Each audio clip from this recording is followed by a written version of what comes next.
عالم صلی اللہ علیہ وسلم فرماتے پتھر تھوڑا اور ہٹ گیا، اب تیسرا بولا عمل کا وسیلہ دے کے او بھائی کوئی عمل بچا کے رکھ، کچھ کر لے، کچھ زندگی میں اکٹھا کر لے، کوئی تو ایسا عمل ہو جب قیامت آئے تو مصیبت سے بچ سکے، تو قبر میں مصیبت سے بچ سکے، تو دنیا میں مصیبت سے بچ سکے۔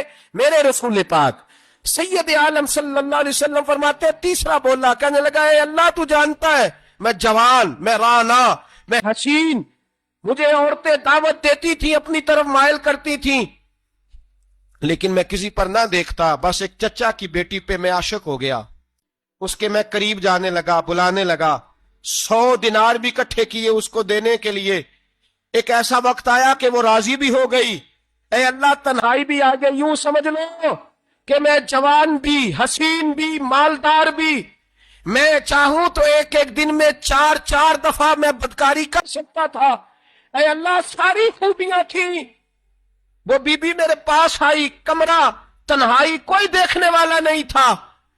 جب میں اس کے قریب جانے لگا تو وہ عورت کہنے لگی تو رب سے ڈر جا، رب سے ڈر جا، رب سے ڈر جا۔ اے اللہ طاقت بھی، جوانی بھی، حسن بھی، مال بھی، میں سب کچھ کر سکتا تھا پر تیری لیے۔ اور اگر مسلمان ہوگا تو کہے گا اے اللہ تیرے رسول کے لیے، اے اللہ مدینے والے چاند کی بات مان کے، اے اللہ آمینہ کے معصوم کی بات مان کے، اے اللہ جناب فاطمہ الزہرا کے ابا کی بات مان کے، میں نے اپنے نفس کی خواہش کو کچلا، اور کچل کر کے میں نے وہ گناہ نہیں کیا، اس کو آزاد کر دیا۔ اگر وہ عمل تیری بارگاہ میں قبول ہے تو نجات دے دے۔ میرے نبی پاک فرماتے ہیں بس دعا ختم ہوئی تو اللہ نے پہاڑ دور پھینک دیا، اللہ نے نجات دے دی۔ اللہ کرے میری ملت کے جوان کو بھی یہ نیکی نصیب ہو جائے، اللہ کرے ماں باپ کی خدمت کرنے والے بن جائے، اللہ کرے ہم مزدوروں کا حق دینے والے بن جائے، اللہ کرے ہم بے ایمانی دھوکے بازی کو چھوڑ دیں۔ اگر کوئی ایسا عمل ہوگا تو اللہ دنیا میں بھی نجات دے گا مشکلوں سے، قبر میں بھی اللہ نجات عطا فرمائے گا، قیامت میں بھی اللہ۔ عمل کا وسیلہ دینا رب کی بارگاہ میں جائز ہے، بولیے اللہ کے ناموں کا وسیلہ دینا جائز ہے۔ کوئی بھی عبادت اگر خلوص کے ساتھ کی جائے، میرے نبی پاک نے فرمایا فرض نماز پڑھ کے تو جو دعا بھی مانگے گا رب تیری قبول فرما لے گا، فرض نماز پڑھ کے تو دو دعا بھی مانگے گا اللہ تیری۔ اس کا مطلب ہے اعمال کی برکت سے اللہ دعائیں قبول کرتا ہے، اللہ دعائیں قبول، بس پھر وہی دعا کرتا ہوں اللہ ہمیں خلوص والے عمل کی توفیق عطا فرما۔ اچھا اگر یہ والا وسیلہ جائز ہے تو بتائیے نبی پاک کا وسیلہ جائز نہیں؟ عمل میں تو کوئی کوتاہی ہو سکتی ہے لیکن حضور کی وجاہت میں کوئی کوتاہی ہو سکتی، نبی پاک کی رحمت میں کوئی کمی ہو سکتی۔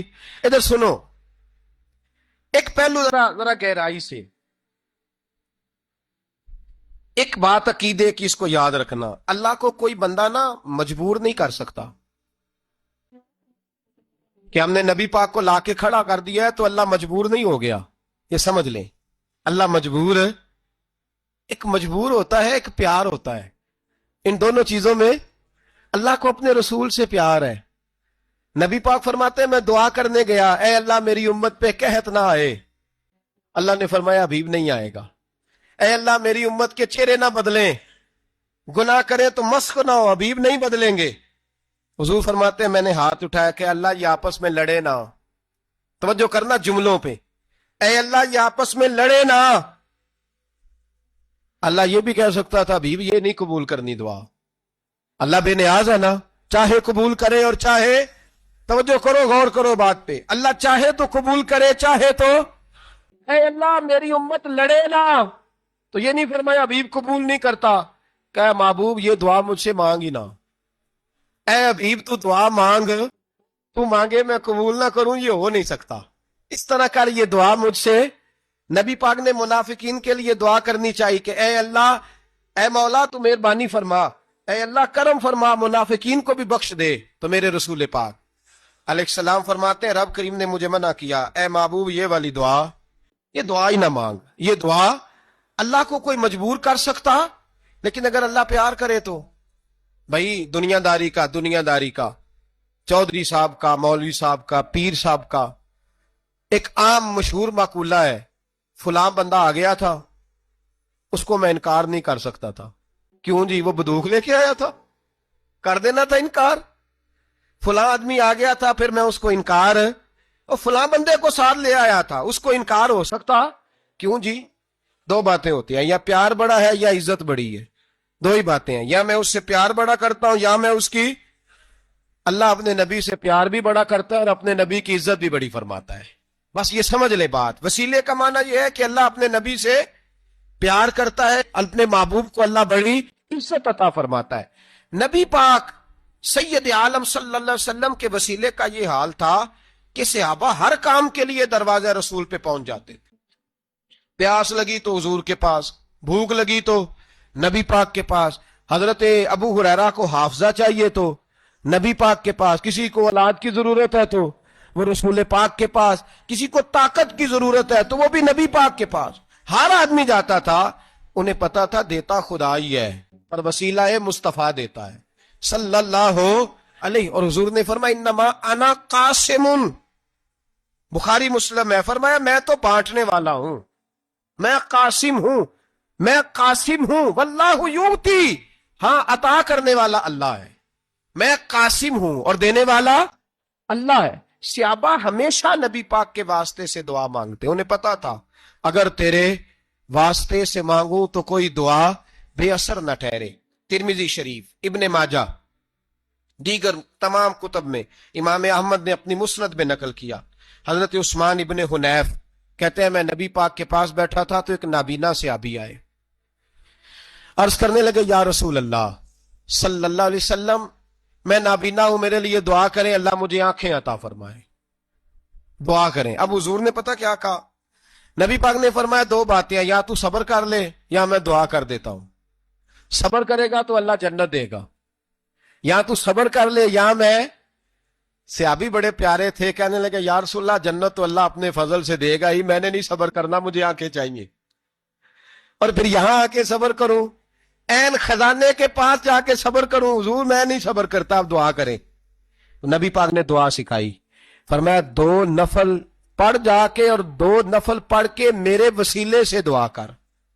کیا کر؟ اللہ سے کہہ کہ اللہ میں تیرے پاس تیرے رسول کا وسیلہ لے کے آیا ہوں، اور پھر کہنا یا محمد انی توجہت الیک، کہنا ہے محمد صلی اللہ علیہ وسلم میں آپ کے وسیلے سے اللہ کی بارگاہ میں حاضر ہوں. اور پھر اللہ سے کہنا کہ اے اللہ تو اپنے نبی کی سفارش میرے حق میں قبول فرما. کون سکھا رہا ہے؟ بولیے کس کو؟ بولیے. کہا جا میرے وسیلے سے جا کے دعا کر.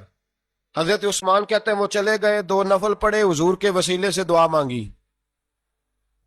فرماتے ہیں وہ چلے گئے پر ہم کوئی نہیں گئے. آپ کیوں نہیں گئے؟ تو صحابہ کا نظریہ بتاتا ہے کہ وہ گئے اس لیے نہیں کہ ہم حضور کا معجزہ دیکھ کے ہی جائیں گے. کہتے ہیں ہم گئے نہیں. تھوڑی دیر گزری تو وہ صحابی جو اندھے گئے تھے جب واپس آئے ہیں تو اللہ نے انہیں آنکھیں عطا فرما دی. گئے تھے تو نابینا تھے، آئے تو بینا ہے. میرے نبی پاک صلی اللہ علیہ وسلم کا توسل، حضور کا وسیلہ خود حضور نے سکھایا ہے، خود نبی پاک نے. اور صحابہ کرام علیہم رضوان اس مزاج پر پورے عامل تھے. حضرت عمر فاروق صحابہ میں ایک دانشور شخصیت کا نام ہے، علم کے لحاظ سے، عمل کے لحاظ سے، بصیرت کے لحاظ سے، تقوی کے لحاظ، ایک بڑی انفرادی اور منفرد شخصیت ہے. حضرت عمر کے زمانے میں قحط پڑ گیا، بارش نہیں ہوتی، حالات بڑے دگرگوں ہیں، پریشانی ہے. لوگ سیدنا فاروق اعظم سے پوچھتے ہیں حضور اب کیا بنے گا؟ جو میں نے پہلے حدیث آپ کی خدمت میں عرض کی وہ ترمذی اور ابن ماجہ سے. اب جو حضرت عمر کی روایت عرض کر رہا ہوں یہ صحیح بخاری میں موجود ہے. حضرت عمر فاروق رضی اللہ تعالیٰ عنہ کا زمانہ مبارکہ، قلت آ گئی، قحط آ گیا، بارش شدید ہے، صحابہ پریشان ہے. جناب عمر فاروق رضی اللہ تعالیٰ عنہ سے کہتے ہیں حضور کرنا کیا ہے؟ حضرت عمر پہلے تو خاموش رہے، پھر حضور کے چچا جناب عباس کو بلایا، کوئی بات نہیں کی. جناب عباس کا بازو پکڑا اور کھلے میدان میں لے گئے. حضرت عمر دعا کرتے ہیں اور پوری امت کو دعا کا طریقہ بتلاتے ہیں. حضرت عمر کہتے ہیں اگر قبول کرانی ہے تو یہ طریقہ اختیار کرو، اگر اللہ کی بارگاہ میں دعاؤں کو مستجاب کرانا ہے تو یہ رنگ ہے جو امت مسلمہ کو میں سکھا رہا ہوں. حضرت عمر نے جناب سیدنا عباس رضی اللہ تعالیٰ عنہ کو کھڑا کیا سامنے اور دعا فرمائی، اللہم انا نتوسل الیک بنبیک، اے اللہ ہم تیری بارگاہ میں تیرے نبی کے وسیلے سے دعا کرتے ہیں، فتسقینا، ہمیں بارش عطا فرما، ہمیں کس کے وسیلے سے؟ وضو اٹھ کر کہا اللہم انا نتوسلک بام نبیک، اے اللہ ہم نے اپنے نبی کے چچا کے وسیلے سے بارش عطا فرما، اے اللہ ہمیں اپنے رسول کے چچا کے وسیلے سے، حضرت عباس کے وسیلے سے بارش دے۔ صحابہ کہتے ہیں جب ہم گئے تھے دعا مانگنے تو خشک سالی تھی، اور جب گھروں کو آ رہے تھے تو ہمارے کپڑے بارش سے بھیگ چکے تھے۔ اللہ نے بارش عطا کس کے وسیلے سے؟ حضرت عباس۔ اچھا یہ بات یہاں قابل غور ہے، حضرت عمر کے وسیلے سے بھی دعا ہو سکتی ہے، دعا سیدنا عمر فاروق کے وسیلے سے بھی، لیکن حضرت عمر رضی اللہ تعالیٰ عنہ نے نبی پاک کے چچا، چونکہ حضرت عباس جب آیا کرتے تھے تو حضور کھڑے ہو کے استقبال فرماتے تھے آپ کو دیکھتا ہوں تو مجھے اپنے والد کی یاد آتی۔ حضرت سیدنا عمر نے بتلایا کہ میں اس کو لے کے جا رہا ہوں جو نبی پاک کے زیادہ قریب ہے، جو حضور کے زیادہ قریب ہے، ان کے وسیلے سے دعا فرمائی۔ امت کو کیا درس دیا؟ فرمایا جو بھی حضور کے قریب ہو اس کے وسیلے سے دعا کرو، اللہ تمہیں آسانیاں نصیب فرمائے گا۔ اب ہمارا حال یہ ہے، انتشار ہی انتشار ہے، اختلاف ہی اختلاف، شک کی شک ہے، پریشانی پریشان، واضح حدیثیں موجود ہیں۔ میں آج ایک صاحب کو پڑھ رہا تھا، پتہ نہیں لوگ کیوں پریشانی کا شکار ہیں، کیوں لوگ اس آزمائش کا شکار ہیں، کہتے ہیں جی وسیلہ نہیں دینا چاہیے، سیدھا سیدھا نیک عمل کرو۔ او میرے بھائی، میں نے کہا کہ اللہ کسی وسیلے کا محتاج، اللہ محتاج نہیں، لیکن اس کی عادت ہے وہ وسیلے کو پسند فرماتا ہے۔ باریک بات مشکل ہوتی ہے لیکن موٹی بات تو سمجھ میں آنی چاہیے نا۔ کوئی شخص ایسا ہے جسے اللہ نے بغیر ماں باپ کے وسیلے کے پیدا کر دیا ہو، حالانکہ اللہ پیدا کرنے پہ قادر، حضرت آدم کو کیا ہے نا، حضرت حوا کو، جناب عیسیٰ علیہ السلام کو بغیر باپ کے پیدا، لیکن یہ اس کی عادت، وہ جب پیدا کرتا ہے تو ماں باپ کے وسیلے سے پیدا کرتا ہے، پھر جب روزی دیتا ہے تو پھر بھی کسی نہ کسی، کیا اس نے حکم دے دیا؟ روزی کون دیتا ہے؟ تو اللہ کا یہ حکم ہے کہ کنڈی لگا کے اندر پنکھا چلا کے سوئے رہو، روزی پہنچ جائے گی۔ کہتا اٹھ، کوئی سبب پیدا کر، باہر نکل، محنت کر، وسیلہ بنا۔ جو آدمی کہتا ہے جی میں کپڑے سی بھی خود لیتا ہوں، استری بھی کر لیتا ہوں، دھو بھی لیتا ہوں، اس سے سوال یہ ہے کہ بنا بھی لیتے ہو؟ اس کا مطلب ہے اللہ نے بندوں کو بندوں کا محتاج، بندوں کے لیے بندوں کا وسیلہ اللہ نے رکھا ہے۔ ہماری یہ موٹی سی بات بھی عقل میں نہیں آتی، موٹی سی بات بھی کہتا ہے جی نہیں ڈائریکٹ، او خدا کے بندے تھوڑا غور کر، دیتا اللہ ہی ہے اور دے گا بھی اللہ ہی، لیکن جو ذرائع، جو وسیلے، جو سبب اللہ نے ہمارے لیے مقرر کیے ہیں، ہم اس سبب کا انکار کر سکتے؟ شفا کون دیتا ہے؟ دوائی لینے کس کے پاس جاتے ہو؟ تو آپ اس طرح کریں نا، چپ کر کے گھر بیٹھیں، تسبیح پڑھیں، یا شافی الامراض، یا شافی الامراض، او شفا دینے والے، او شفا دینے والے، سارا دن جی وظیفہ پڑھیں، شفا کون دے گا؟ تو وظیفہ پڑھو چپ کر کے، دوائی لینے کیوں گئے ہو؟ لیکن اللہ کے حبیب کا ہی فرمان ہے کہ بیمار ہو جاؤ تو دوائی بھی کھاؤ، پرہیز بھی کرو۔ یہ سارے فرمان ہمیں بتاتے ہیں کہ وسیلہ لینا، وسیلہ دینا، یہ تو اللہ تبارک و تعالیٰ کا طریقہ مبارکہ ہے۔ لوگ اتنی سی بات کو نہیں سمجھتے، اور قرآن نے واضح طور پہ کہہ دیا وَابْتَغُوا إِلَيْهِ الْوَسِيلَةَ، اور سورہ بقرہ گھر جا کے کھولنا، آیت نمبر 99، 80 اور 9، 99 آیت پڑھنا۔ کفار نے، یہودیوں نے نبی پاک کی علامتیں پڑھ لی تھی تورات، زبور اور انجیل میں۔ اللہ کا قرآن کہتا ہے وَكَانُوا مِن قَبْلُ يَسْتَفْتِحُونَ عَلَى الَّذِينَ كَفَرُوا، فرمایا جب میرے نبی نہیں آئے تھے تو یہ یہودی میرے رسول کے وسیلے سے اللہ سے فتح مانگا کرتے تھے، اور جب یہ رسول کا وسیلہ دیتے تھے تو اللہ انہیں فتح عطا فرماتا تھا۔ امام حاکم نے مستدرک میں لکھا ہے، اور امام حاکم انہی شرطوں پر حدیثیں بیان کرتے ہیں جن شرطوں پر امام بخاری اور مسلم بیان کرتے ہیں۔ امام حاکم کہتے ہیں کہ نبی پاک صلی اللہ تعالی علیہ وآلہ وسلم کے وسیلے سے ہر چیز اللہ عطا کرتا ہے۔ جناب آدم علیہ السلام زمین پہ تشریف لائے تو 300 سال نگاہ اٹھا کے آسمان کی طرف نہیں دیکھا، شرم آتی ہے مجھ سے غلطی ہو گئی، اور پھر روتے رہے 300 سال، پھر اللہ فرماتے فَتَلَقَّى آدَمُ مِن رَبِّهِ کلمات، پھر اللہ نے جناب آدم کو کچھ کلمے سکھائے.